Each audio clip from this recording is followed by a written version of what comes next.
Time ম্যাগাজিনের ১০০ প্রভাবশালী ব্যক্তির তালিকায় উঠে এসেছে বাংলাদেশের নাহিদ ইসলামের নাম। ২ অক্টোবর টাইম 100 নেক্সট 2024 শিরোনামে এই তালিকা প্রকাশ করা হয়। নাহিদ ইসলাম বাংলাদেশের অন্তর্বর্তী সরকারের ডাক, টেলিযোগাযোগ ও তথ্য প্রযুক্তি এবং তথ্য ও সম্প্রচার উপদেষ্টা। বৈষম্য বিরোধী ছাত্র আন্দোলনের অন্যতম সমন্বয়ক ছিলেন তিনি। নাহিদ ইসলাম সম্পর্কে টাইম লিখেছে, সমাজবিজ্ঞানে স্নাতক ২৬ বছর বয়সী নাহিদ বাংলাদেশের সাম্প্রতিক গণ আন্দোলনের অনেক নেতার মধ্যে অন্যতম।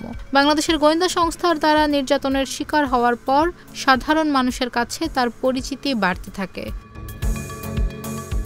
টাইম আরও লিখেছে, মোহাম্মদ ইউনূসের অন্তর্বর্তী সরকারের জেনজির ২ জন উপদেষ্টার একজন নাহিদ। ১৫ বছরের কর্তৃত্ববাদী শাসনে বাংলাদেশের গণতান্ত্রিক ব্যবস্থা যেভাবে ভেঙে পড়েছে, এখন তা মেরামতের চ্যালেঞ্জ নিতে হচ্ছে নতুন সরকারকে।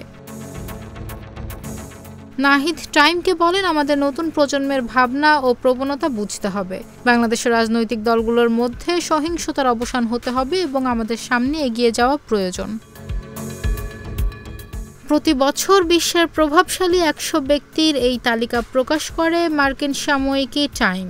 ১৯৯৯ সাল থেকে প্রতি বছর এই তালিকা প্রকাশিত হচ্ছে।